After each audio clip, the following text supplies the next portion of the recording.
Welcome to రవికిరణాలు TV బులెటిన్ల ముందుగా headlines చూద్దాం. ప్రాంతీయ పార్టీలను కబలించే కుట్ర జరుగుతోంది. ప్రధాని మోదీపై బీఆర్ఎస్ నేత ఫైర్. ఎలాంటి సాక్ష్యాధారాలు లేకుండా కవితపై నింద వేయడం సరికాదని సూచన.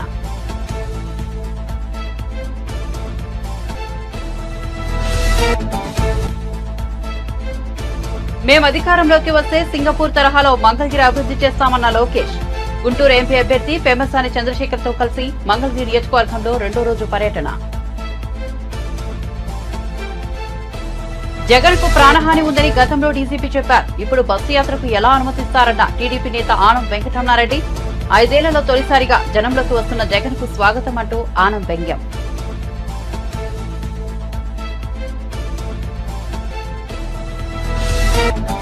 తెలంగాణకు వాతావరణ శాఖ కీలక అప్డేట్. ఎల్లో అలర్ట్ జారీ చేసిన గడిచిన 3 రోజులుగా వడగండ్ల వర్షాలు, అకాల వర్షాలకు అన్నదాతలకు భారీగా నష్టం.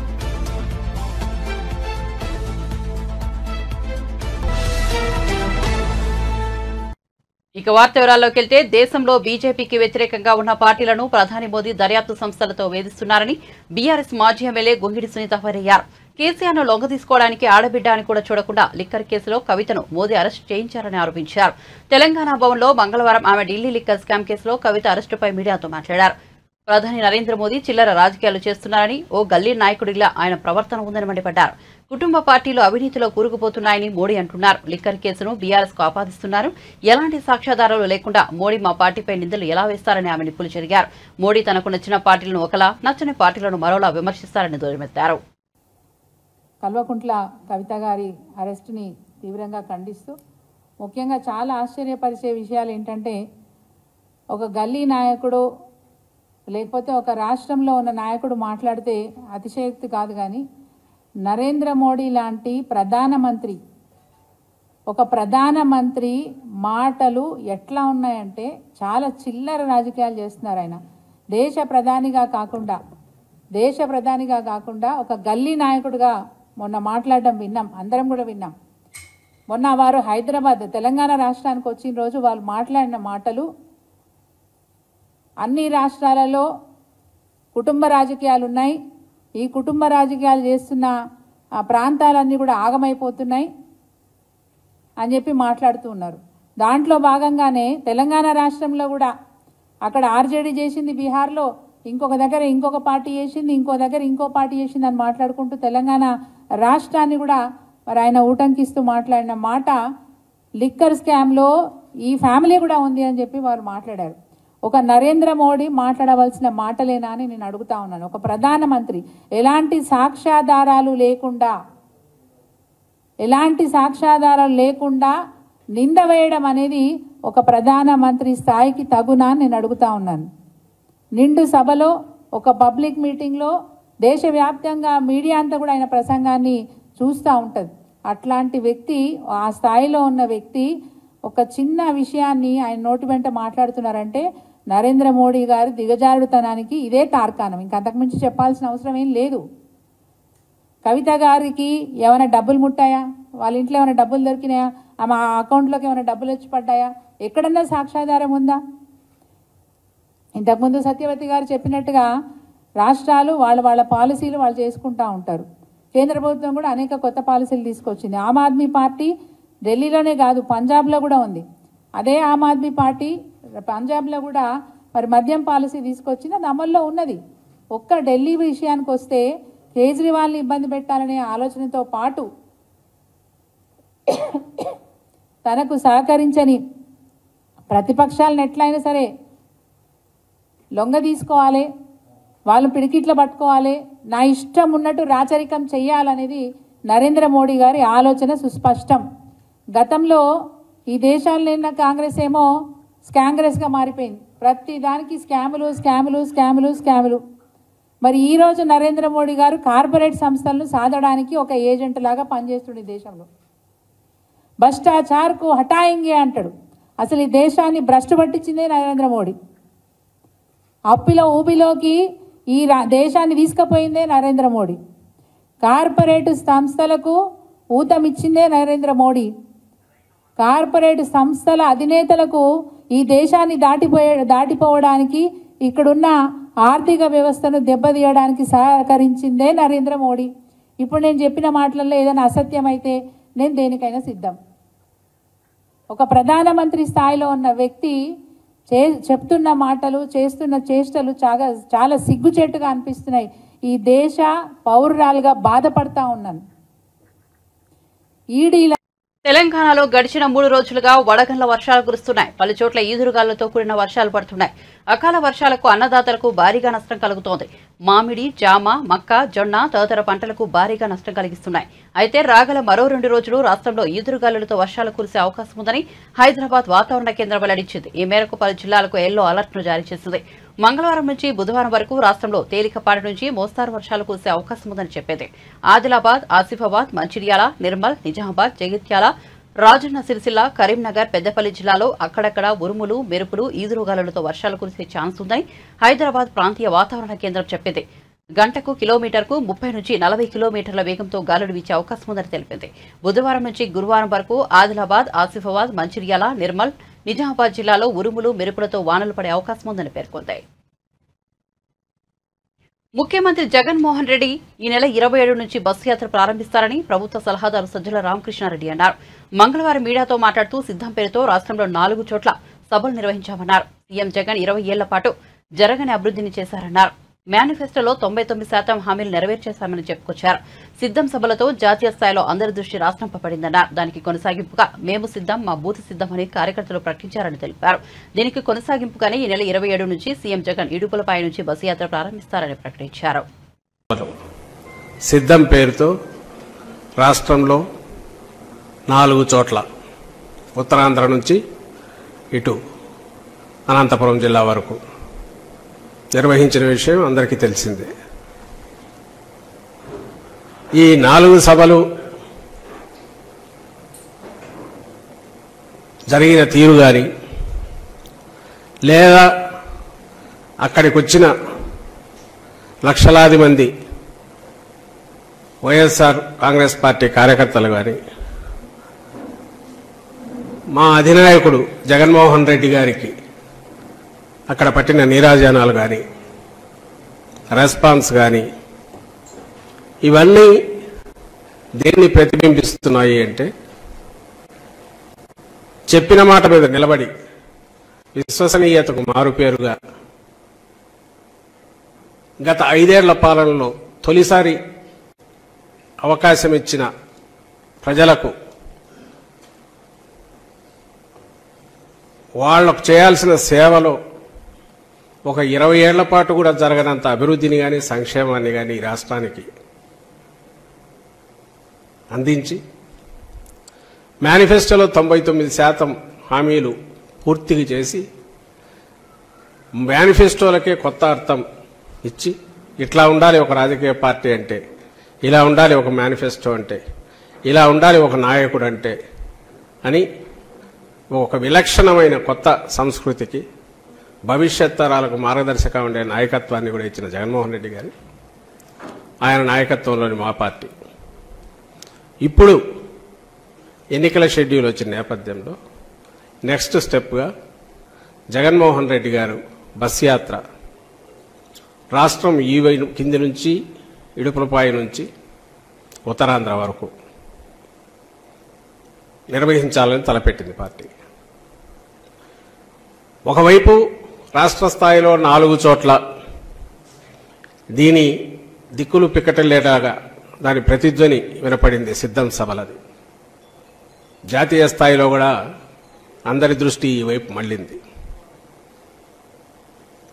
దానికి కొనసాగింపుగా గ్రాస్ రూట్స్లో కింద ఆల్రెడీ మేము సిద్ధం, మా బూత్ సిద్ధం అని చెప్పి బూత్ స్థాయిలో కూడా ఎక్కడికెక్కడికి బూత్ కమిటీలు ఫామ్ కావడము, వాళ్ళందరూ కూడా ఆఖరు క్షేత్రస్థాయిలో గ్రాస్ రూట్స్లో కార్యకర్తలు కూడా వాళ్ళు ప్రతినబూని వచ్చే ఎన్నికలకు సమాయత్తముగా ఉన్నామని వాళ్ళు ప్రకటించిన ప్రాసెస్ అది ఇంకా నడుస్తుంది.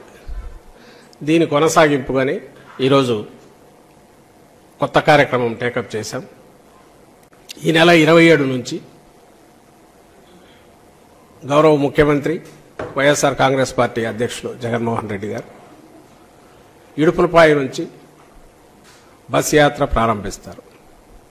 ఈ బస్సు యాత్ర మొత్తం దేనికోసం, దేన్ని ప్రతిబింబిస్తుంది అంటే కార్యకర్తలందరినీ మేమంతా సిద్ధం అని సమాయత్తం చేయడం కోసం, సన్నద్ధం చేయడం కోసం ఎన్నికల సమరానికి ఆయన వాళ్ళను మోటివేట్ చేసే దిశగా ఈ కార్యక్రమం నడుస్తుంది. తెలుగుదేశం పార్టీ రాష్ట్ర అధికార ప్రతినిధి ఆనం వెంకటరమణారెడ్డి మీడియా సమావేశం నిర్వహించారు. సీఎం జగన్ మేమంతా సిద్ధం పేరిట ఈ నెల 27 నుంచి బస్సు యాత్ర చేస్తుండటంపై ఆయన స్పందించారు. ఈ 5 ఏళ్లలో తొలిసారిగా జనంలోకి వస్తున్న జగన్ ను స్వాగతిస్తామని వ్యంగ్యం ప్రదర్శించారు. ఎన్నికల కారణంగానే బస్సు యాత్ర పేరుతో జగన్ బయటికి వస్తున్నారని విమర్శించారు. జగన్ ప్రాణాలకు ప్రమాదం ఉందని గతంలో డీజీపీ చెప్పారని, అలాంటప్పుడు బస్సు యాత్ర చేసేందుకు జగన్ ను ఎలా అనుమతిస్తారని ఆనం వెంకటరమణారెడ్డి నిలదీశారు. జగన్ కు ప్రాణాపాయం లేదంటే గతంలో డీజీపీ చెప్పిన మాటలు అబద్దమా అని ప్రశ్నించారు. ఈరోజు మనం half ticket Jaganmohan Reddy bus యాత్ర గురించి, హాఫ్ టికెట్ అని చెప్పి అలవాటు అయిపోయింది. బస్ యాత్ర, బస్సుకి టికెట్ కొనుక్కొని ఎక్కబోయే జగన్మోహన్ రెడ్డి బస్ యాత్రని తెలుగుదేశం పార్టీ స్వాగతిస్తుంది. 5 ఏళ్లలో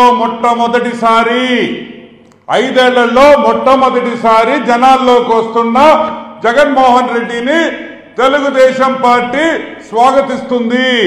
గత 5 ఏళ్లుగా ఏ రోజు కూడా జనాల్లో రాని, జనాల్లో తిరగని, ఈరోజు ఎలక్షన్స్ రాగానే బస్సు యాత్ర గుర్తొచ్చింది.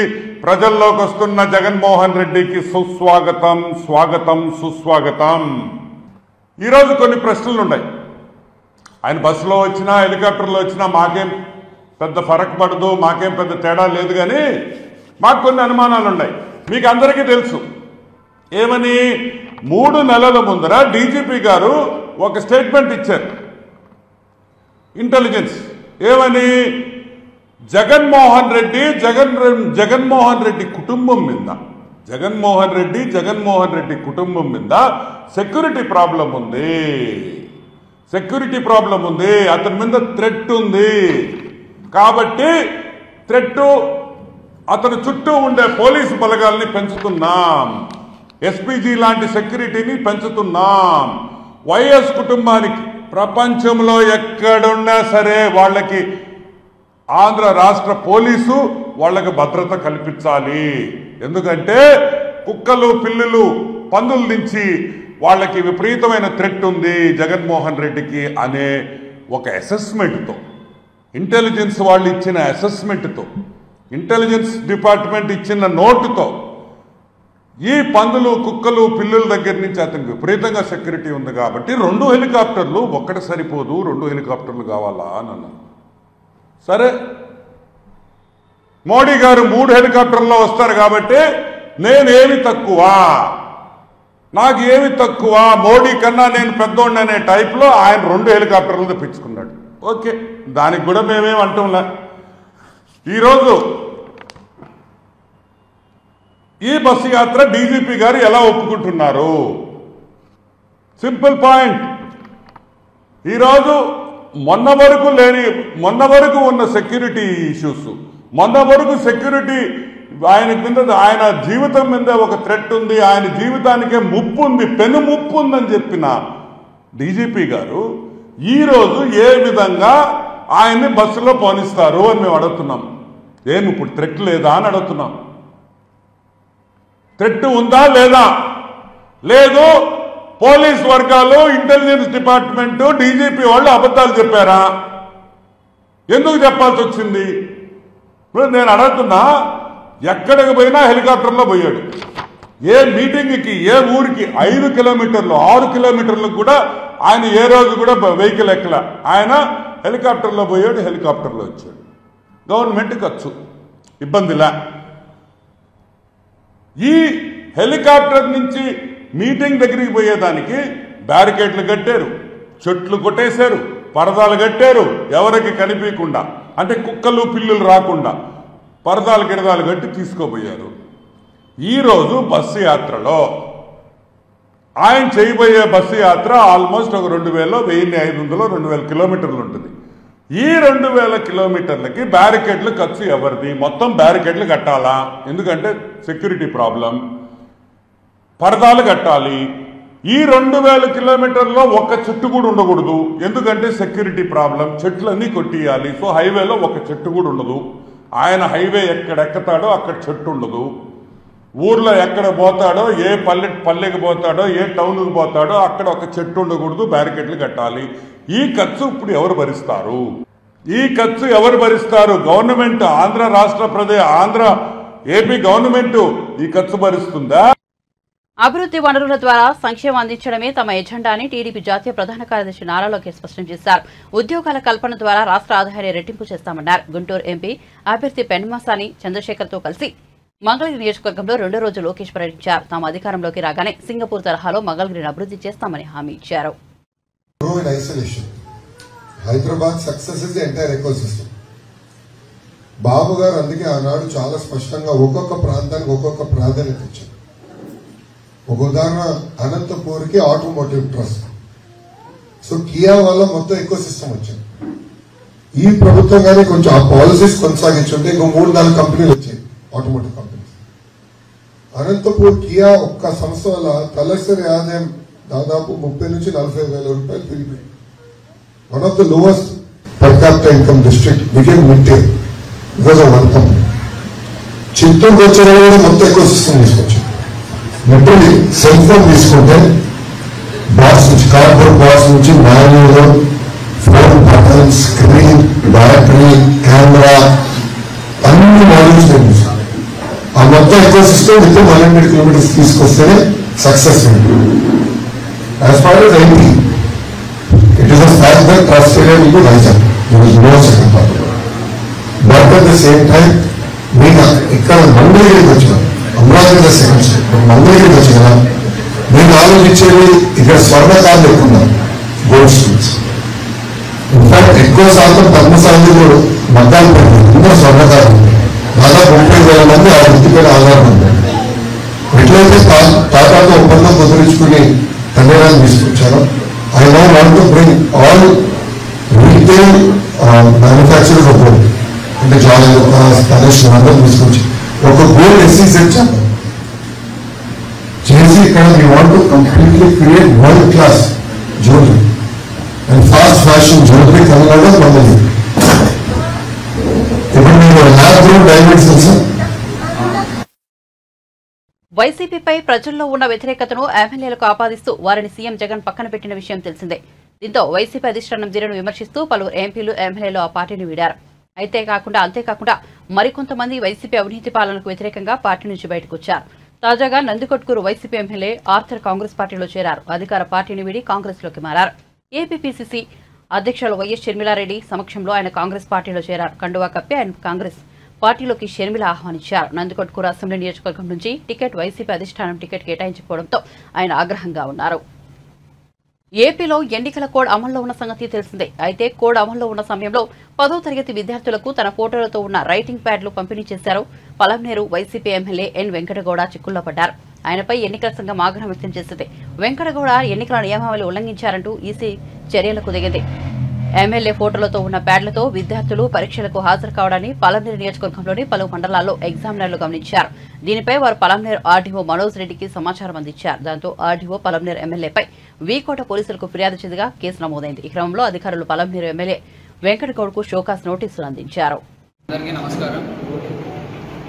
ఈరోజు అందరినీ ప్రెస్ వాళ్ళందరినీ పిలవడానికి ముఖ్య ఉద్దేశం నిన్న మనకి న్యూస్లో కానీ ఈరోజు పేపర్లో కానీ వచ్చినటువంటి ఈ ఎగ్జామ్ రైటింగ్ ప్యాడ్స్ మీద ఎమ్మెల్యే గారి బొమ్మ ఉండడం అన్నదాన్ని మోడల్ కోడ్ ఆఫ్ వైలేషన్ కింద కన్సిడర్ చేస్తూ దానికి తగిన చర్యలు మేమేం తీసుకున్నాము, నిన్నట్టు చేంజ్ జరిగింది అన్న దాన్ని మీకు ఒకసారి విడమర్చి చెప్పి అదేవిధంగా దాంట్లో ఎటువంటి చర్యలు తీసుకున్నాము, దానికి సంబంధించి ఈరోజు జరగకుండా ఏమేమి చేశామో అన్న విషయాలన్నీ ఒకసారి చెప్పడానికి పిలవడం జరిగిందండి.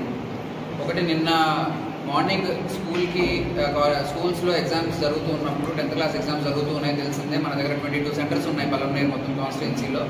ఆ 22 సెంటర్స్లో జరుగుతున్న ఎగ్జామ్స్లో 10th క్లాస్ స్టూడెంట్స్ ఎస్పెషల్లీ మన వీకోడ్లో నిన్న మనకు ఒకటి వెలుగులోకి వచ్చింది. మధ్యాహ్నం ఒక 1 o'clockకి అలా మీలో నుంచి ఒక రిపోర్టర్ కాల్ చేసి ఇలా జరిగింది సార్, ప్యాడ్స్ మీద ఎమ్మెల్యే గారి బొమ్మ ఉంది, అటువంటి ప్యాడ్స్ అన్ని స్టూడెంట్స్ తీసుకొని వచ్చారు స్కూల్లోకి, అది వైలేషన్ కదా, మోడల్ కోడ్ వైలేషన్ కదా అన్న విషయాన్ని చెప్పడంతో వెంటనే ఒక ఎఫ్ఎస్టీ టీమ్ని, అదేవిధంగా అక్కడ తహసీల్దార్ని, అంటే ఏఆర్ఓగా ఉన్న తహసీల్దార్ గారిని వెంటనే అక్కడ పంపించడం జరిగింది.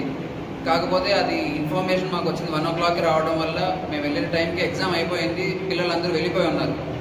సో ఆ తర్వాత అక్కడ వాళ్ళతో మాట్లాడగా తెలిసింది ఏంటి అని అంటే, ఆ ప్యాడ్స్ తీసుకొని వచ్చారు స్టూడెంట్స్, ఎగ్జామ్ వాళ్ళని వదిలేసి వెళ్తే ఆ ప్యాడ్స్ లేకుండా ఎగ్జామ్ రాలేని ఉద్దేశంతో అండ్ వాళ్ళు వాటిని యాక్సెప్ట్ చేయడం జరిగింది, అంటే లోపలికి పంపించడం జరిగింది కొన్ని ప్యాడ్స్ని.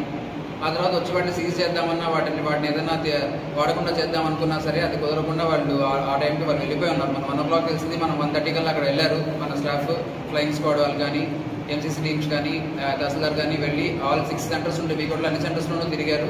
కాకపోతే అప్పటికి స్టూడెంట్స్ అందరూ వెళ్ళిపోయి ఉన్నారు, దానివల్ల అప్పుడు ఏం చేయలేకపోయాం మనము. కాకపోతే దానికి సంబంధించి ఇమీడియట్గా ఆల్ ఎగ్జామినేషన్ సూపరింటెండెంట్స్ చీఫ్స్కి 10th క్లాస్ ఎగ్జామ్ జరుగుతున్న సెంటర్స్లో ఉన్న వాళ్ళందరికీ కూడా వెంటనే ఒక మెమో, అదేవిధంగా ఒక సర్క్యులర్ ఇవ్వడం జరిగింది. మెమోలో మీ దగ్గర ఎవరైనా అలో చేశారా, అలో చేసి ఉంటే ఎందుకు చేశారు, అది వైలేషన్ అని తెలిసినా సరే అన్న ఒక క్వశ్చన్ వాళ్ళని అడగడం జరిగింది. దాన్ని వాళ్ళు సర్వ్ చేసి ఒక 2 days టైం ఇచ్చి దాంట్లో వాళ్ళు సమాధానం తీసుకోవాలనే ఉద్దేశంతో పంపించాము. 19వ తేదీన ఇటువంటి రైటింగ్ కార్డ్స్, ఎటువంటి campaign material, model code of వైలేషన్ని, model code of conduct violate చేసే విధంగా ఉన్నటువంటి ఎటువంటి వాటిని కూడా యాక్సెప్ట్ చేయకుండా ఉండాలనే ఉద్దేశంతో ఎంఈఓస్ అందరికీ, అదేవిధంగా ఎగ్జామినేషన్ చీఫ్ సూపరింటెండెంట్స్ అందరికీ కూడా ఇన్స్ట్రక్షన్స్ ఇవ్వడం జరిగింది, ఇటువంటి వాటిని అలో చేయొద్దు అని. అదేవిధంగా ఈరోజు పొద్దున అందరు అధికారులు కూడా పెద్ద ఎత్తున, అంటే స్టార్టింగ్ ఫ్రమ్ నా నుంచి కూడా నేను తిరిగి చాలా సెంటర్స్లో తిరిగాను. పల్మనేరులో 4 సెంటర్లు ఉంటే 4 తిరిగాను.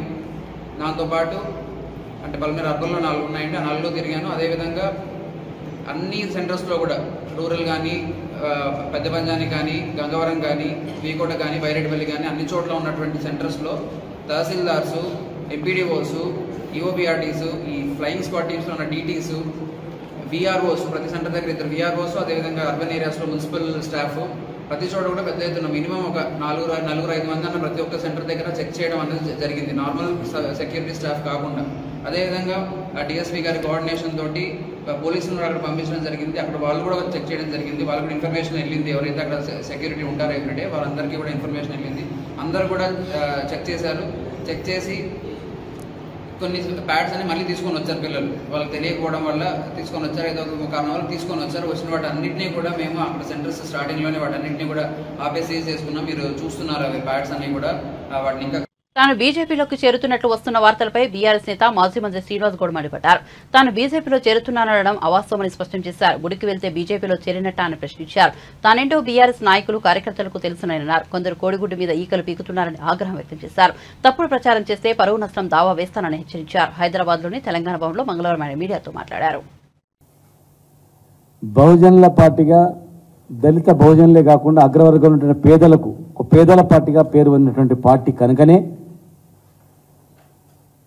ఒక విద్యావంతుడు, రిటైర్డ్ ఐపీఎస్ అధికారి ఎన్ని ప్రలోభాలు చూయించినా, ఎన్ని పదవులు ఆశ చూయించినా, నా ఆశయం బహుజన రాజ్యం, నా ఆశయం బహుజనులు, పీడిత వర్గాలు, అగ్రవర్గాలు ఉన్నటువంటి పేదలకు న్యాయం జరగాలంటే అది కేవలం బీఆర్ఎస్ పార్టీతోనే సాధ్యమవుతుందని చెప్పి ఆలోచించి ఈరోజు ఆర్ఎస్ ప్రవీణ్ కుమార్ గారు మా పార్టీలో జాయిన్ అయినందుకు వారికి హృదయపూర్వకంగా వారికి స్వాగతం పలుకుతూ అభినందిస్తూ, బడుగులకు అండగా ఉంది కనుకనే కుట్రలు కుతంత్రాలు పన్ని అసత్యపు ప్రచారాలతో లేనిపోని అపోహలు సృష్టించి అబాండాలు వేసి ప్రలోభాలు చెప్పి మరి ఓట్లు వేయించుకున్నారు. బడుగు బలహీన వర్గాలు, రైతులు ఇప్పుడు ఆలోచన చేస్తూ ఉన్నారు. బలహీన వర్గాల వాళ్ళకు ఏ పార్టీ అండగా ఉంది, ఇన్ని స్కీమ్స్ ఎక్కడ ఎవరైంది ఈ దేశంలో ఎవరైనా చేసిందా, మేధావులందరూ ఇప్పుడు ఆలోచన చేస్తూ ఉన్నారు. ఆలోచన చేయని వాళ్ళు కూడా ఇలా ఆలోచన చేయాలని చెప్పి మేము అడుగుతా ఉన్నాం. బహుజన నాయకత్వాన్ని టార్గెట్గా చేసుకొని ఈ రాష్ట్రంలో బహుజన నాయకులు ఎక్కడెక్కడ ఉన్నారు, వాళ్ళని ఎట్లా టార్గెట్ చేసుకొని వాళ్ళని ఎట్లా రాజకీయ అంతం చేయాలనేటువంటి కుట్రలు గత ఎలక్షన్లో చేసిన కుట్రలు ఇప్పుడు బహిర్గతం అవుతా ఉన్నాయి.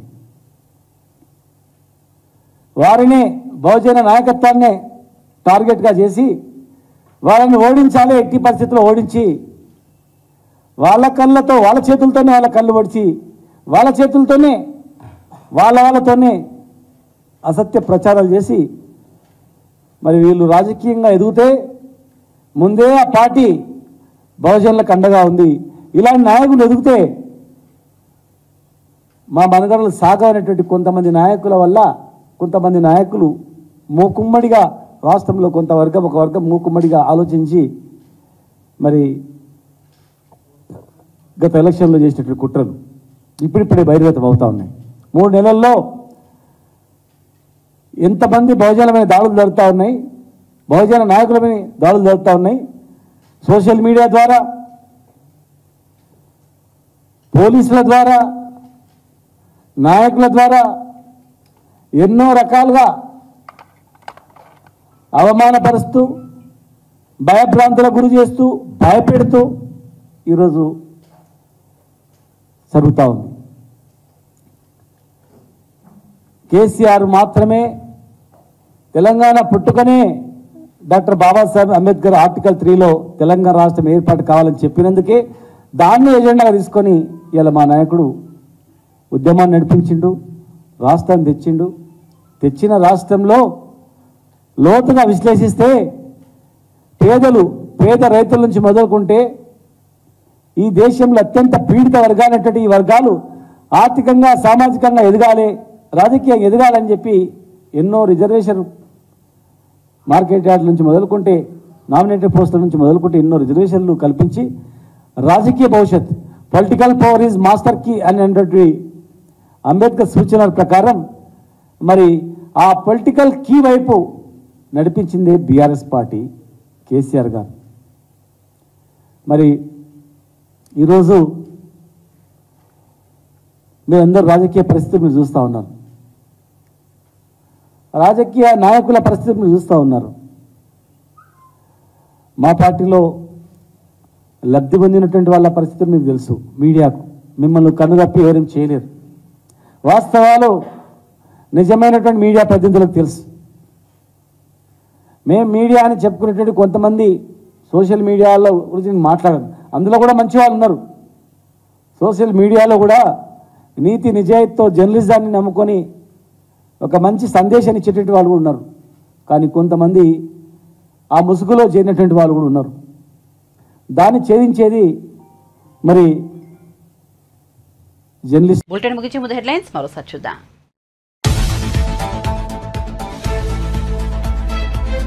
ప్రాంతీయ పార్టీలను కబలించే కుట్ర జరుగుతోంది. ప్రధాని మోదీపై బీఆర్ఎస్ నేత ఫైర్. ఎలాంటి సాక్ష్యాధారాలు లేకుండా కవితపై నింద వేయడం సరికాదని సూచన.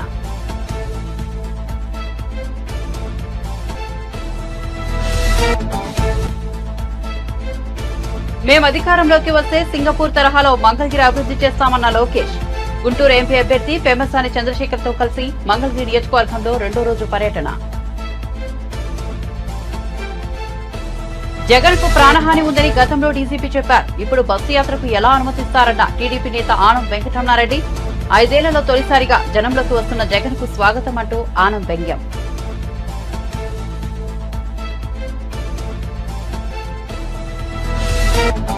తెలంగాణకు వాతావరణ శాఖ కీలక అప్డేట్. ఎల్లో అలర్ట్ జారీ చేసిన గడిచిన 3 రోజులుగా వడగండ్ల వర్షాలు, అకాల వర్షాలకు అన్నదాతలకు భారీగా నష్టం.